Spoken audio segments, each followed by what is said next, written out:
India के real estate market में बहुत बड़ा बूम आया हुआ है। पिछले 10 साल से इंडिया का रियल एस्टेट मार्केट बहुत ही अच्छा परफॉर्म कर रहा है और ऐसा माना जाता है कि आने वाले 5 साल में रियल एस्टेट सेक्टर दुगुनी तेजी से आगे बढ़ने वाला है। भारत आज दुनिया का 14 सबसे कॉस्टली रियल एस्टेट मार्केट है।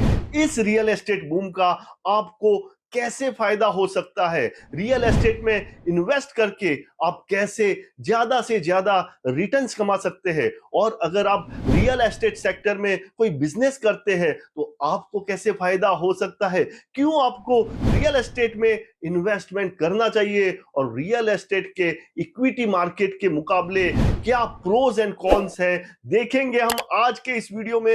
वीडियो बहुत ही इंटरेस्टिंग है, इसको आखिर तक देखें और अगर चैनल पे नए हैं तो चैनल को सब्सक्राइब कीजिए।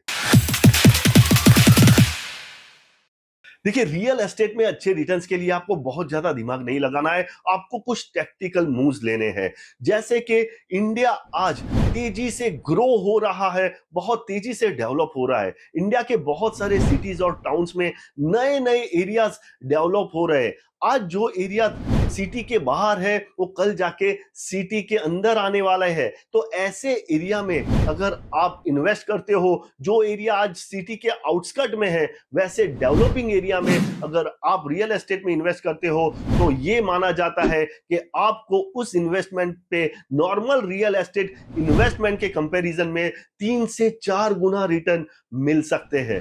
दूसरा टेक्निकल मूव, ऐसा देखा गया है कि जिस एरिया में कोई बहुत बड़ा प्रोजेक्ट आता है उस एरिया के रियल एस्टेट के प्राइसेस बहुत तेजी से बढ़ते हैं। जैसे कि आज नवी मुंबई में बहुत बड़ा इंटरनेशनल एयरपोर्ट बन रहा है। जिन लोगों ने आज से 10-12 साल पहले उस एरिया में इन्वेस्टमेंट कर दिया, उनको लैंडस्लाइड रिटर्न मिले हैं। तो ऐसे एरियाज जहां पे बड़े बड़े प्रोजेक्ट्स आ रहे हैं, यानी बड़े मेडिकल कॉलेजेस खुल रहे हैं, गिफ्ट सिटीज बन रहे हैं, स्मार्ट सिटीज बन रहे हैं, टेस्ला एप्पल जैसे बड़े बड़े कंपनी के मैन्युफैक्चरिंग प्लांट बन रहे हैं, ऐसे एरिया में अगर आप रियल एस्टेट में इन्वेस्ट करते हो तो आपको लैंडस्लाइड रिटर्न मिल सकते हैं। तीसरा टेक्निकल मूव, हम सबको पता है कि जब कोई बिल्डर नया प्रोजेक्ट शुरू करता है तो इनिशियली अपने प्रॉपर्टीज कम दाम में बेचता है, क्योंकि बिल्डर को पैसों की जरूरत होती है। तो अगर आप किसी ऐसे प्रोजेक्ट में इन्वेस्ट करते हो जहां पे अभी कंस्ट्रक्शन शुरू भी नहीं हुआ, तो आपको अपने इन्वेस्टमेंट पे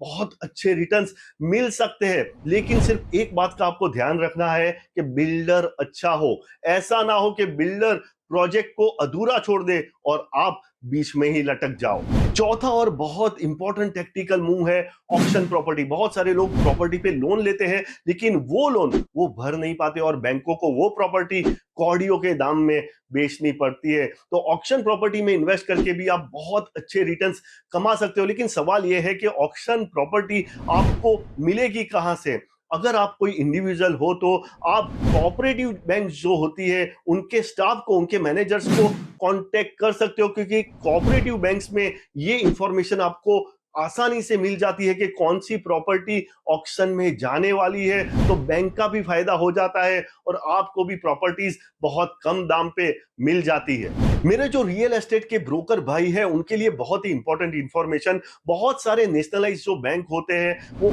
ऑफिशियली आपको अपना एसोसिएट बनाते हैं अपने ऑक्शन प्रॉपर्टीज को बेचने के लिए। तो जो नए नए ऑक्शन प्रॉपर्टीज आते रहेंगे उसकी अपडेट आपको मिल सकती है। तो आप इस तरह से नेशनलाइज बैंक को अप्रोच कर सकते हो, उनके साथ एसोसिएशन में जा सकते हो और आपके पास बहुत सारी ऑक्शन प्रॉपर्टीज बेचने के लिए आ सकती है। तो आपको भी बहुत ज्यादा फायदा हो सकता है और आपके जो क्लाइंट्स हैं उनको भी बहुत ज्यादा फायदा हो सकता है। तो इस तरह से ऑक्शन प्रॉपर्टीज में इन्वेस्ट करके आप अच्छे रिटर्न्स कमा सकते हो।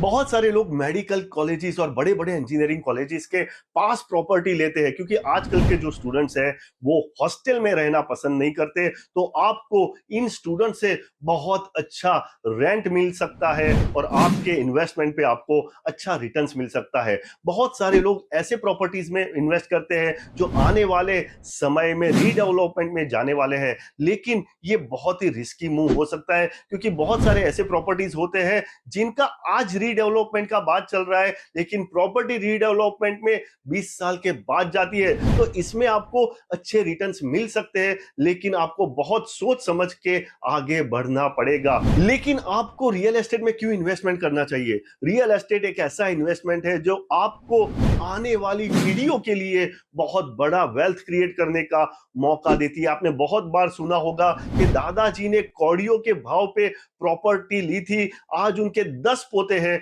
वो 10 के 10 पोते वो प्रॉपर्टी के चलते करोड़पति बन गए। तो आप जनरेशंस के लिए वेल्थ क्रिएट कर सकते हैं रियल एस्टेट में इन्वेस्टमेंट करके। दूसरा, रियल एस्टेट आपको बहुत सारा पैसिव इनकम कमाने का मौका देती है। बहुत बार मैंने ऐसा देखा है कि जो फादर होते हैं वो अपने 2 बेटों के लिए 2-2 प्रॉपर्टी बना देते हैं, जिससे उनको आने वाले समय में रेंट आता रहे। तो बेटों का बिजनेस चले या ना चले और जॉब रहे या ना रहे, उनको आने वाले समय में कंटिन्यूअस इनकम मिलता रहे। रियल एस्टेट में आपको डाइवर्सिफिकेशन का भी बेनिफिट मिलता है। दूसरा, रियल एस्टेट आपको ना चाह के भी डिसिप्लिन रखता है। यानी अगर आपका इक्विटी का पोर्टफोलियो है 10 लाख का, आपको कुछ पैसों की जरूरत पड़ी तो आपने 2 लाख या 3 लाख रुपए उसमें से निकाल दिए, तो इस तरह से आपका पोर्टफोलियो जो है वो ग्रो नहीं हो पाता है। लेकिन रियल एस्टेट में आप एक साथ पूरे का पूरा इन्वेस्टमेंट बेच नहीं सकते हैं, तो ना चाह के हुए भी आपका पोर्टफोलियो ग्रो होते रहता है। आपको रियल एस्टेट इन्वेस्टमेंट डिसिप्लिन रखता है। रियल एस्टेट में इन्वेस्टमेंट का और एक ये फायदा है कि आप अपने इन्वेस्टमेंट को कंट्रोल कर सकते हो, मैनेज कर सकते हो, जबकि इक्विटी इन्वेस्टमेंट में आपको फंड मैनेजर या इन्वेस्टमेंट एडवाइजर पे डिपेंड रहना पड़ता है। रियल एस्टेट इन्वेस्टमेंट को समझना भी बहुत आसान है, जबकि इक्विटी इन्वेस्टमेंट में आपको फाइनेंशियल समझने पड़ते हैं, रेशियो समझने पड़ते हैं। रियल एस्टेट में इन्वेस्टमेंट का नुकसान ये है कि आप छोटा छोटा इन्वेस्टमेंट नहीं कर सकते जो कि आप इक्विटी में कर सकते हो। हालांकि आरईआईटी के थ्रू आप रियल एस्टेट में छोटा छोटा इन्वेस्टमेंट भी कर सकते हो, लेकिन आरईआईटी एक डिफरेंट बॉल गेम है। रियल एस्टेट में आपको इक्विटी के जितने रिटर्न्स नहीं मिल सकते। रियल एस्टेट में इन्वेस्टमेंट करना एक बहुत प्रॉब्लम वाला काम है। आपको स्टैम्प ड्यूटी भरना पड़ता है, प्रॉपर्टी आइडेंटिफाई करना पड़ता है, प्रॉपर्टी को मेंटेन करना पड़ता है। ये बहुत सारी मुश्किलें आपके सामने आ सकती है। रियल एस्टेट इन्वेस्टमेंट में आपको लिक्विडिटी भी बहुत कम मिलती है, लेकिन लिक्विडिटी का कम मिलना नुकसान नहीं है बल्कि फायदा है, क्योंकि लिक्विडिटी क्योंकि कम है, आप रियल एस्टेट इन्वेस्टमेंट को तुरंत बेच नहीं सकते, तो आपका पोर्टफोलियो जो है वो ग्रो होते रहता है। इंडिया में रियल एस्टेट का बूम किसकी वजह से आया है? इंडिया आज फास्टेस्ट ग्रोइंग इकोनॉमी है, लोगों की इनकम्स कंटिन्यूअसली बढ़ रही है। जो गरीब था वो मिडिल क्लास बन रहा है, और जो मिडिल क्लास में था वो रीच बन रहा है। जो 1 बीएचके में रहता था वो 2 बीएचके में अपग्रेड कर रहा है, और जो 2 बीएचके में रहता था वो और बड़े मकान में जा रहा है। तो अपग्रेडेशन कंटिन्यूअसली हो रहा है, लोग नई नई प्रॉपर्टी खरीद रहे हैं। और आज भी इंडिया में बहुत सारे लोग हैं जिनके पास खुद का घर नहीं है। तो इंडिया में ये जो प्रॉपर्टी का बूम है, जो रियल एस्टेट का बूम है, आने वाले 15-20 साल तक कम से कम रहने वाला है।